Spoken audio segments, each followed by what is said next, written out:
దేవుడికి స్తోత్రం. హల్లెలూయా. హల్లెలూయా. ప్రియమైన బిడ్డలారా, సహోదరులారా, మరి ఇంత అవకాశం ఇచ్చినందుకు దేవుడి కృప మీకు అందరికీ తోడై ఉండాలని ప్రభు పరీక్షంగా, అలాగే మరి సహోదరులందరికీ నా హృదయపూర్వకమైన వందనాలు తెలియజేస్తున్నానమ్మా.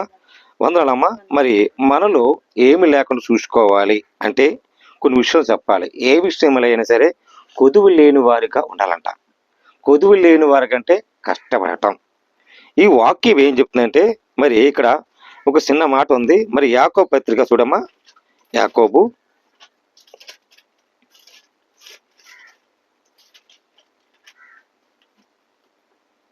1:4 వచనం వెళ్దాం.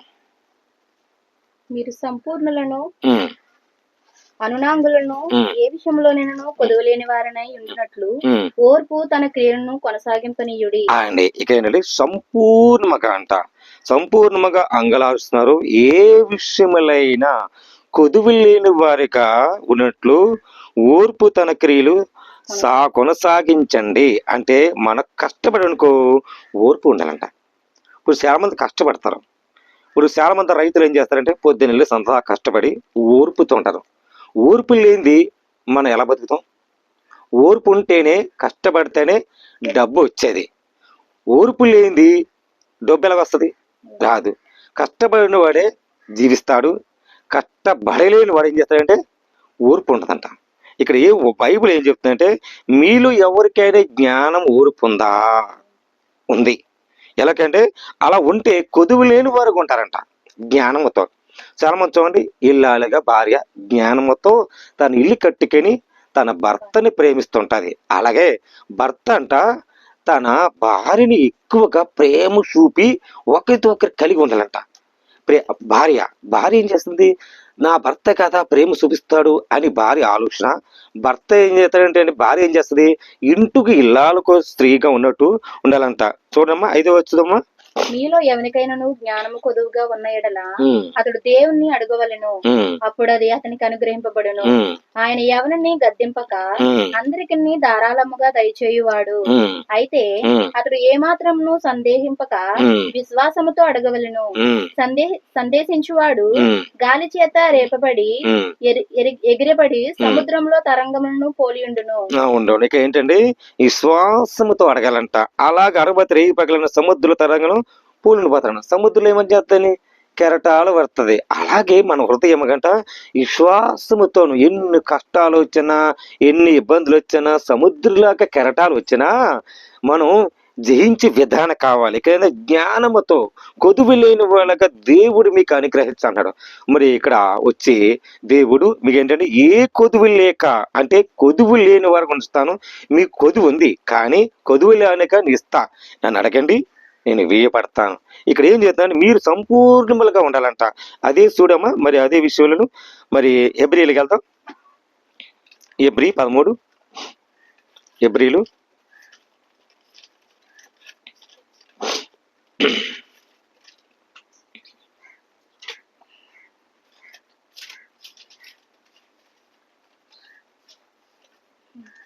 13:5. ధనాపేక్షలైన వారు మీకు కలిగిన వాటితో తృప్తి పొందియుండుడి. నిన్ను ఏమాత్రమును విడువను, నిన్ను ఎన్నడను ఎడబాయనని ఆయనే చెప్పాను కదా. దేవుడికి స్తోత్రం. మీలో ధనాపేక్ష లేదంట. లేని వారు కలిగిన వారితో తృప్తి పొందండి. మీకు ధనం ఎంత ఉందో అంత కలిగి ఉండండి. మీకు మనకు ఆస్తులు అంతస్తులు కొద్దు. దేవుడు అన్నాడు, నిన్ను ఏ మాత్రకి ఎడబాయను కానీ ఆయనే కదా మీకు చెప్తున్నాడు. ఏం చెప్తున్నాడు? నేను ఎడబావును, మీకు ధనము లేకపోయినా సమృద్ధికిస్తాను. ఏమన్నాడే? సమృద్ధికిస్తాడు. మీరు అడగంటే నేను ఇవ్వబడతాడు. ఇప్పుడు ఎవరినాడే? కాబట్టి నాకు సహాయకుడు నేనే, భయపడను అని ఉంది. నరమాత్రుడా నాకేమి చేయగలవు? ఇప్పుడు అడుగుతాం, ప్రభువా నాకేం చేయగలవు? ధనము లేదు, ఆస్తి లేదు, అంతస్తు లేదు, గృహం లేదు, ఇది లేదు, నాకు కట్టుకోవాలి, నా బిడ్డలు ఈ స్థితిలో ఉన్నారు, నా బిడ్డల కుమార్తెలని మంచి చెయ్యాలి, వాళ్ళకి మంచి జ్ఞానం తెప్పించాలి, నాకు ఏమాత్రనో నేను ఎడుగుతలేదు ప్రభువా అని మన హృదయంలో అంతరాత్మ ఏం చెప్తుంది? అప్పుడు కలుగుతూ ఉంటుందంట. కలిగినప్పుడు ఏం చేద్దంట, మీకు ధనాపేక్షను ఏం లేదు, నిన్ను ఏమాత్రం నిడవను, ఎడబాయను కాదా, చెప్పను కాదా, ఎందుకు దిగులు పడుతున్నావు, ఎందుకు చింతిస్తున్నావు ప్రభు అంటున్నాడు. ఇక్కడ ఏముందమ్మా, మరి 7వ వచనం, మీకు దేవుని వాక్యము బోధించి మీ పైన నాయకులుగా ఉన్న వారిని జ్ఞాపకం చేసుకొని వారు అంతము వరకును నడుచుకొనిన రీతిని శ్రద్ధగా తలంచుకొనుచు వారి విశ్వాసమును అనుసరించుడి. సుపమ్మా 8, యేసుక్రీస్తు నిన్న నేడు ఒకటే ఉన్నాడు, అవును యుగములకు ఒకటే రీతిగా ఉండు. అది దేవుడికి స్తోత్రం. ఏనంటే నిన్న నేడు నిరంతరము ఒకటే రీతు. ఆయన అన్నాడు, ఆయన యుగములకు రీతిగా ఉన్నాడు. కానీ నీకేంటి, దేనికి దేవుడు వాక్యం జ్ఞానముతో పెంచుకో, విశ్వాసము శ్రద్ధగా తలంచుకుని, నీకు ఏ కొదువు లేకని ఉంటున్నావు కదా, భయపడుతున్నావు దేనికి, దేని చింతించుకుంటున్నాడు. ఏంటంటే దేవుడు కృపతో మనందరూ సజీవులకు ఇచ్చాడు. ఈ సంవత్సరంలోనూ మీకు మీ కుటుంబాలని బిడ్డలను ఆశ్రయించిపోతున్నాడు. ఎలా ఆశ్రయించిపోతున్నాడంటే, నేను ఎడబావును ఆయన కుడి చేతి పెట్టుకుని నేను రాసుకుంటున్నాడు. ఎలా రాసుకుంటాడండి, నా కుమారి, నా కుమారుడా, నేను నిన్ను ప్రేమిస్తున్నాను కాదా, ఎందుకు చింతిస్తున్నా, నేను ఎడవను కాదా, ఎడబావును కాదా, ధైర్యముగా ఉండు, దిగులు పడకు, చింతించకు, నీకు బిడ్డలకి మంచి ఆస్తిగా, నీకు ఆస్తి లేదను, ధనాపేక్ష లేకపోవచ్చు, కానీ నేను సంపూర్ణముగా నేను ఎడబావుని ఇస్తా, కొదువు లేని వారుగా నేను ఇస్తాను. దేవుడికి స్తోత్రం. హల్లెలూయా. ఏమంటాడంటే ప్రభు కొదువు లేని వారే అన్నాడు. మన దేవుని వాక్యం అంట జ్ఞానముతో ఆలోచించాలంట. అలా ఆలోచిస్తే మన దేవుడు నిన్న నేడు నిరంతరం ఒకటే రీతిగా, ఏకరీతిగా, ఏక మనసుతో, ఏకరీతిగా సహవాసంతో నిన్ను మీ కుటుంబాలని బిడ్డలని ఆయన మనస్సు కలిగి ఉండాలని ఉంది. ప్రియమిత్రులారా, ఈ విషయం మనం తెలుసుకుని దేవుడి మహాకృపతో మనం దీవించబడాలని, మనల్ని ఏం చూసుకోవాలండి, ఏ విషయంలో అయినా కొదువు లేని వారుగా చక్కగా ఉండాలి. ధనాపేక్ష మీకు లేదా, అయితే నేను ఇస్తా, అడగండి వీడు అన్నాడు.